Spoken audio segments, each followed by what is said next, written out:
Hi everyone, this is Dr. Nitin Choda, and in this video I'm going to give you some important updates about the economic recovery. Some new data, some new facts have come in that will allow you to understand what's going on and make better financial decisions moving forward. And I'm also going to give you some new information, brand new information that came out today about the state of politics and about where the House and where the administration stand. And also today is an important day because, as you know, the Republican convention is underway and it's actually going to last until Thursday of this week. So just as the Democrats were busy with their convention last week from Monday through Thursday, the Republicans are going to be busy with their convention from Monday through Thursday of this week. So let's jump right in. This is, again, some exceptional reporting from Heather Long, who's the economics correspondent at the Washington Post. And Heather reported that 21% of small business owners say they will have to close their doors forever, permanently, if economic conditions don't improve in the next 6 months. This is an extremely concerning data point that was reported by Heather Long, and I will provide you with the link to her tweet as well as the data that she got. So basically, economic conditions are putting significant stress on the financial health and well-being, specifically for small business owners, because small business owners are essentially dependent on the income that comes in the moment. They don't have a lot of savings. They don't have the financial buffer. They don't have the capabilities that larger businesses do. They don't have the customer base that larger businesses do. Because imagine if you stop going to local businesses. I've mentioned this before in my channel. There was this sushi place that I loved. I love sushi. I'm a big fan of sushi, but my sushi place has been closed for the past 6 months now.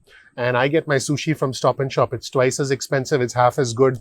But, the place where I used to eat sushi, I think, has gone out of business. So these smaller businesses that have essentially small balance sheets, lower sales with fixed expenses, they are not sustainable in the long term in the event of such an economic crisis. So again, about 1 in 5 small business owners report they will have to close their doors permanently if current economic conditions don't improve in the next 6 months. Also, another 19% of owners anticipate that they will only be able to operate no longer than 7 to 12 months under current economic conditions, and over half, about 61%, are better situated and don't anticipate any long-term problems. So again, that's reporting by Heather Long, economics correspondent for the Washington Post. And she did point out also in one of her recent tweets, that this is an uneven recovery. And basically 22% of small business owners say that sales are less than 50% of pre-pandemic levels. So 1 in every 5 business owners basically have lost more than half of their business. About 28% say that their sales are 50 to 74%. In other words, their sales have gone down by a quarter. So let's say they were seeing 10 customers, they're now seeing between 5 and 7 customers. So 1 in every 3 businesses, that's 28%, as you can see this on your screen, are saying that for every 10 customers they had prior to the pandemic, they have between 5 and 7 customers now. 36%, this is interesting, and there's a small glimmer of hope for such businesses. I'd love to see this data in a bit more detail and see what makes this 36% unique in some way, shape or form from the other 22% and the 28%. But 36% say that sales are nearly back. So if they had 10 customers, they now have nearly 10 customers coming back, and 14% say that sales are better than ever before. So presumably, I can speak for my own experience.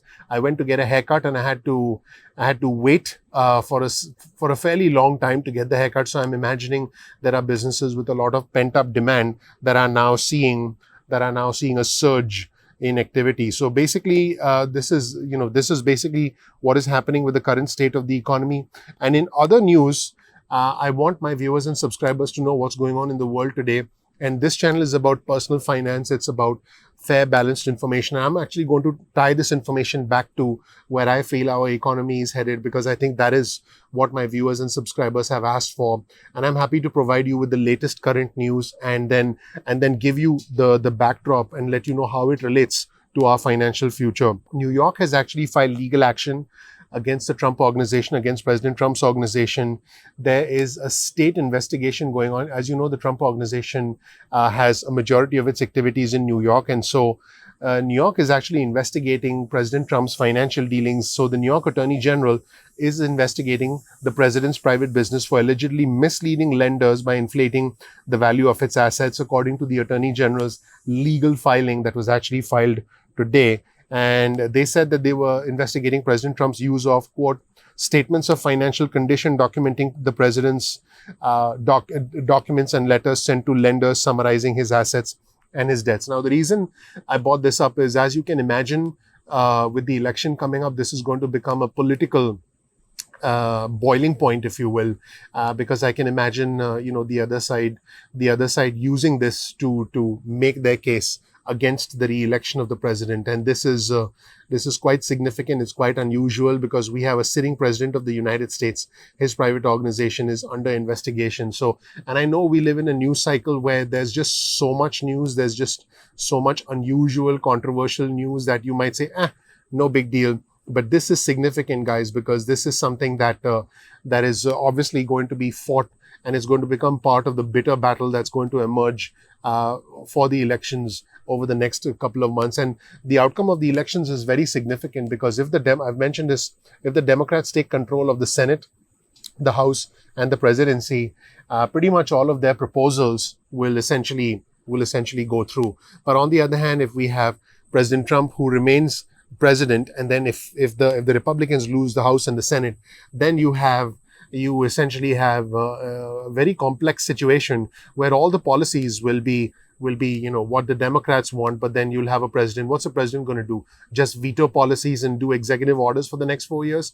How is that going to move our economy forward? So there are a lot of things hanging in the balance. I believe we as a country are at the precipice right now of we're at a turning point, if you will, and all of this news points in that direction. Speaking of turning points and important announcements, the Republican convention, as you know, is going on right now. President Trump was formally renominated, I should say, and that's where things stand right now. And in other news, as you know, Postmaster General Louis DeJoy is being questioned in DC right now, and it's quite funny what's happening. It's quite a political fest, if you will. A lot of the lawmakers are just making political speeches, not even asking Louis DeJoy any meaningful questions. A lot of them, their time ran out as they were asking questions. I mean, for example, the Representative Stephen Lynch, who's from Massachusetts, Democrat from Massachusetts, asked if DeJoy would replace removed sorting machines. DeJoy said no, but they couldn't get around to figuring out why,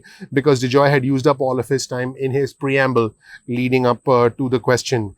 And so basically, there's just a lot of back and forth going on. It's a political sideshow, when in reality, Congress should be signing a bill for the American people to help us. And for me, I've mentioned this before, it's not about the red or the blue, it's about the red, white, and blue. I'm not Democrat, I'm not Republican, I'm American. For me, I want individuals who need help the most to get it. And members of the House Oversight Committee spent this morning lecturing Postmaster General Louis DeJoy about USPS, oftentimes without asking a single question. When they asked questions, the questions were like, do you believe you need to follow the law? Is your backup plan to be pardoned like Roger Stone? Why are the Democrats out to get you? Why doesn't this hearing about the USPS include debate about the PPP? It's a waste of time. These were the questions that were asked. And not to mention, there were a lot of audio visual and a lot of technical difficulties. So that is interesting. And in the meantime, Vice President Mike Pence said at the GOP convention site, we're going to make America great again. And so the Republicans did officially renominate President Trump and Vice President Pence for a second term today. And the president who visited the Republican convention site in Charlotte, North Carolina, said, "Think about your life just prior to this plague." That's where things stand right now, everybody. Like I said, we are at a crossroads. We are at a turning point, if you will, as a country. And I do believe that things are going to be very interesting. Shall we say, really very interesting in the next few months. Thank you so much for watching. My name is Dr. Nitin Choda with Ignition Time. If you did learn something new, please click like, please click subscribe, please enable notifications so you get instant updates about us going forward. I release videos at 2 p.m. East Coast time most days of the week. So make sure you're subscribed to our channel. If you want to get notifications from us, please get your cell phone out. Send a text message with the word ignition or with the word time to 70,000. That's 70000. So you get instant updates from us going forward. I really, really appreciate you watching. If you don't know anything about me, my name is Dr. Nitin Choda with Ignition Time. I've had the privilege, the honor, the fortune of living the American dream. And I feel fortunate, and I want you to be as successful as me, hopefully even more successful than me. For me, I'm just here to help our community as much as I can. This is my way of giving back to a country that I love, giving back to the American people who I love, all of my fellow Americans. And my goal with this channel is to take you to the next level so that we discuss and we emerge from this life beyond stimulus checks, beyond unemployment benefits. Thank you so much for watching. I appreciate you. I'll see you in the next training video at Ignition Time. Thanks. Bye.